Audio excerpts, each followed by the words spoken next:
السلام علیکم ورحمۃ اللہ وبرکاتہ۔ الحمد للہ رب العالمین، نحمدہ ونصلی علی رسولہ الکریم، اما بعد فاعوذ باللہ من الشیطان الرجیم، بسم اللہ الرحمن الرحیم، انک لعلی خلق عظیم، صدق اللہ العظیم۔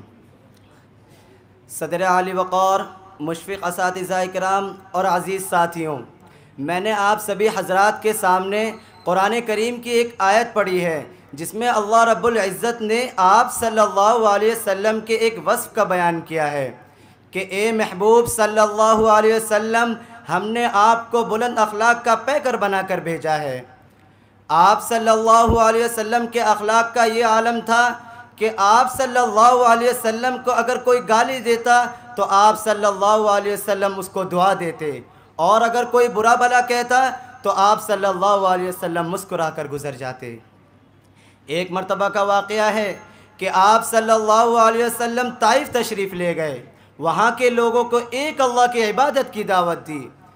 آپ کا پیغام سن کر وہاں کے سردار بگڑ گئے اور آپ صلی اللہ علیہ وسلم کے ساتھ بہت ہی بے رخی و ترش روی سے پیش آئے۔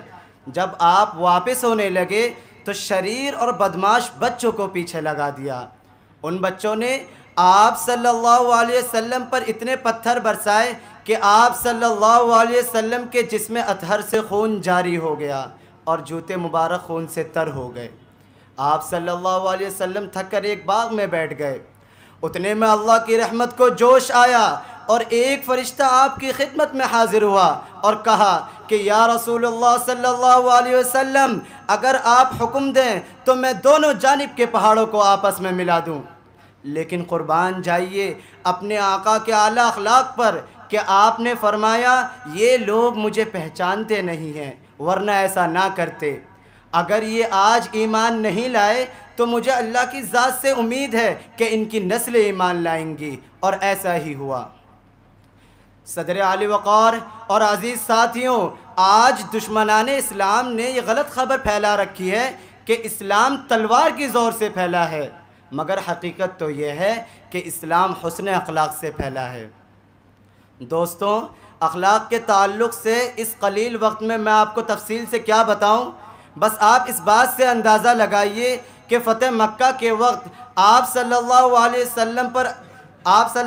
وسلم نے اپنی 53 سالہ زندگی کی اذیتیں اور تکلیفیں دینے والے لوگوں کو اس طرح معاف فرمایا کہ اس کی مثال رہتی دنیا تک قائم نہیں ہو سکتی۔ جب مکہ فتح ہوا تو ہندہ ڈری ہوئی تھی، ابو سفیان سہما ہوا تھا، ابو جہل آپ صلی اللہ علیہ وسلم سے چھپا چھپا پھر رہا تھا۔ ان میں سے کسی کی ہمت و جرت نہیں تھی کہ وہ آپ صلی اللہ علیہ وسلم کا سامنا کر سکیں۔ لیکن تاریخ شاہد ہے کہ فتح مکہ کے وقت ایک بوند خون کا زمین پر نہیں گرا۔ یہ آپ صلی اللہ علیہ وسلم کا اعلیٰ اخلاقی تو تھا کہ جس نے ہندہ جیسی عورت ابو سفیان جیسے کو کلمہ توحید پڑھنے پر مجبور کر دیا۔ اسی کو قرآن نے یوں کہا ہے وَمَا أَرْسَلْنَاكَ إِلَّا رَحْمَةً لِّلْعَالَمِينَ، کہ اے نبی صلی اللہ علیہ وسلم، ہم نے آپ کو عالم کے لیے رحمت بنا کر بھیجا ہے۔ میں انہی چند باتوں پر اپنی تقریر ختم کرتا ہوں، اور اللہ رب العزت سے دعا ہے کہ اللہ رب العزت ہمیں اور آپ سبھی کو آپ صلی اللہ علیہ وسلم کے اخلاق پر زندگی گزارنے کی توفیق عطا فرمائے۔ آمین وآخر دعوانا الحمدللہ رب العالمین۔